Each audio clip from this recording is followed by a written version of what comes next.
यंदा शेतकऱ्यांची दिवाळी गोड होणार आहे, कारण आज झालेल्या मंत्रिमंडळाच्या बैठकीमध्ये शेतकऱ्यांसंदर्भात महत्त्वपूर्ण असे निर्णय घेण्यात आले। भूविकास बँकेमधून कर्ज घेतलेल्या शेतकऱ्यांची कर्जमाफी करण्यात आली आहे। जवळपास 934 कोटी रुपयांची ही कर्जमाफी करण्यात आली आहे। 7 लाख शेतकऱ्यांच्या खात्यामध्ये 2,500 रुपये जमा होतील। मुख्यमंत्री एकनाथ शिंदे यांनी आज या संदर्भात घोषणा केली आहे। सोबतच कालपर्यंत परतीच्या पावसाने झालेल्या नुकसानीचे पंचनामे तातडीने करा असे निर्देश यावेळी मुख्यमंत्र्यांनी दिले आहेत। भूविकास बँकेचे 900 कोटी रुपये जे आहे 964 कोटी ती देखील कर्जमाफी शेतकऱ्यांना दिलेली आहे।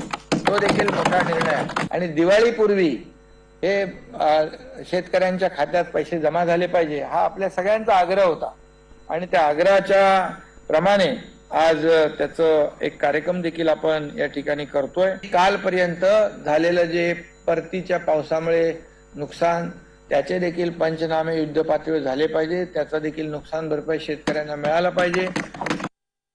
मी कालच मुख्य सचिव आणि जिल्हाधिकाऱ्यांना सूचना दिल्या होत्या युद्ध पातळीवर पंचनामे करा, परंतु आज मंत्रिमंडळाने देखील तो विषय गांभीर्याने घेतला आणि कालपर्यंत झालेलं जे परतीच्या पावसामुळे नुकसान त्याचे देखील पंचनामे युद्ध पातळीवर झाले पाहिजे, त्याचा देखील नुकसान भरपाई शेतकऱ्यांना मिळाला पाहिजे हा देखील निर्णय आपण घेतलेला आहे। आज नियमित कर्जफेड करणाऱ्या शेतकऱ्यांना 50,000 रुपये प्रोत्साहनपर लाभ देण्याच्या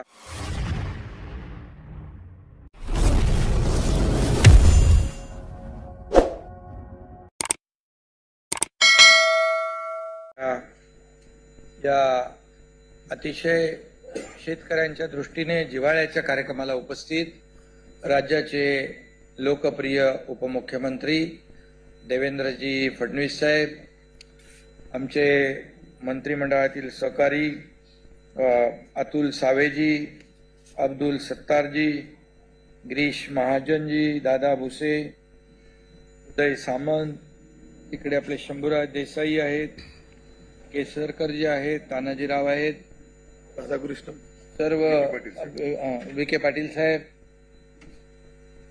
आणि विखे पाटील साहेब महत्वाचे आहे ना, महसूल जे पैसे आले नाही तर कुठून देणार आणि सर्व खासदार, आमदार, लोकप्रतिनिधी, राज्याचे मुख्य सचिव, संबंधित विभागाचे सर्व सचिव आणि सर्व उपस्थित ज्यांना याचा लाभ मिळणार आहे ते सर्व शेतकरी बांधव भगिनी, सगळ्यांनाच येणाऱ्या दिवाळीच्या सगळ्यात आधी शुभेच्छा देतो। दिवाळी आपली सगळ्यांचीच सुखाची, आनंदाची, समृद्धीची जायला पाहिजे यासाठी आपण जेव्हापासून आपलं सरकार आलेलं आहे तेव्हापासून सगळे सण उत्सव पण आपण घेतले निर्णय आणि लोकांनी मोठ्या उत्साहात ते साजरे केले आणि दिवाळी देखील तशीच साजरी झाली पाहिजे, सगळ्यांची गोड झाली पाहिजे या दृष्टीने आपण अनेक निर्णय राज्य सरकारने घेतले आणि त्यामध्ये हा महत्वाचा जो निर्णय आहे, गेल्या 2.5 वर्षापूर्वी निर्णय, मला वाटतं 2.5 वर्ष होऊन त्याच्या अगोदर झाला तो निर्णय आणि त्याची अंमलबजावणी झाली नव्हती, पण आपलं सरकार आल्यानंतर, सर्वसामान्यांचं सरकार, शेतकऱ्यांचं बळीराजाचं सरकार आल्यानंतर आम्ही आधी ठरवलं उपमुख्यमंत्री आणि आपण सगळ्यांनी मिळून की जे 50,000 रुपये जे नियमित कर्जफेड करणारे शेतकरी आहेत त्यांचं म्हणणं होतं त्यावेळेस की आम्ही नियमित कर्जफेड करतो, आमचा थोडाच गुन्हा आहे आणि मग त्यामध्ये आपण त्यांना देखील प्रोत्साहन जे काही लाभ आहे तो देण्याचा निर्णय आपण आल्या सरकारमध्ये घेतला आणि त्याची अंमलबजावणी तातडीने झाली पाहिजे यासाठी आपण त्याची अंमलबजावणी करण्याचे निर्देश संबंधित विभागांना दिले। मी संबंधित सर्व जे आपले विभाग आहेत त्यांचे सेक्रेटरी आणि ते सगळे अधिकारी यांचं मनापासून अभिनंदन या ठिकाणी पुन्हा एकदा करतो। डीसीएम साहेबांनी केलेला आहे, कारण शेवटी कुठलाही निर्णय जो सरकार घेतं तो त्याची अंमलबजावणी झाली पाहिजे आणि तो फायदा जो आहे लोकांपर्यंत पोहोचला पाहिजे। हे जेवढं आपण जलद गतीने हे केलं त्याबद्दल सगळ्यांचं अभिनंदन।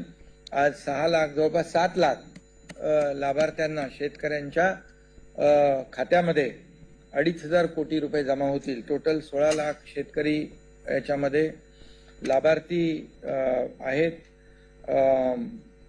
आणि त्यातल्या जवळपास 7 लाख लोकांना आपला निर्णय झाल्यानंतर आपण सांगितलं एक क्लिकमध्ये सगळ्यांच्या खात्यात पैसे गेले पाहिजे. शेवटी सिस्टीम अपडेट करणं अपग्रेड करणं हे तुम्ही लोकांनी केलं आणि त्यामुळे सगळ्याच मी पुन्हा अभिनंदन मगाशी केलेलं आहे. आणि म्हणून हे सरकार जे आहे हे सर्वसामान्य लोकांना न्याय देणारं सरकार आहे. आणि म्हणून आपण शेतकरी हा केंद्रबिंदू मानून सरकार स्थापन झाल्यानंतर तातडीने आपण अनेक निर्णय घेतले शेतकऱ्यांच्या दृष्टीने.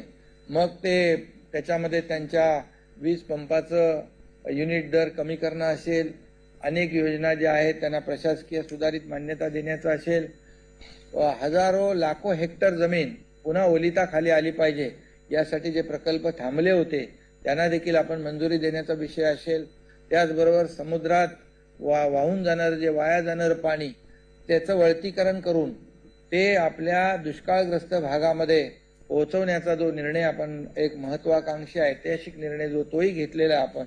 आणि म्हणून हे सगळे जे काही निर्णय आपण घेतलेत ते आपल्या बळीराजाला जो आपला अन्नदाता आहे त्याला सुखी करण्यासाठी, त्याचं जीवन सुसह्य करण्यासाठी, तो आत्महत्यापासून परावृत्त झाला पाहिजे यासाठी आपण हे सगळे निर्णय या ठिकाणी घेतोय. आणि त्यामुळे त्यातलाच हा अतिशय महत्वाचा निर्णय आज आपण घेतलेला आहे. आणि त्याचबरोबर आजच्या मंत्रिमंडळात देखील आपण भूविकास बँकेचे 900 कोटी रुपये जे आहे 964 कोटी ती देखील कर्जमाफी शेतकऱ्यांना दिलेली आहे. तो देखील मोठा निर्णय आहे. शेतकऱ्यांना त्याचं बेनिफिट होणार आहे. आणि असे अनेक निर्णय आपण या ठिकाणी घेतोय. त्याची अंमलबजावणी देखील तातडीने होते. पोर्टलवर त्याची 1 सप्टेंबर ते 12 सप्टेंबर पर्यंत अपलोड करण्यात आली माहिती आणि तातडीने ते आपण सगळं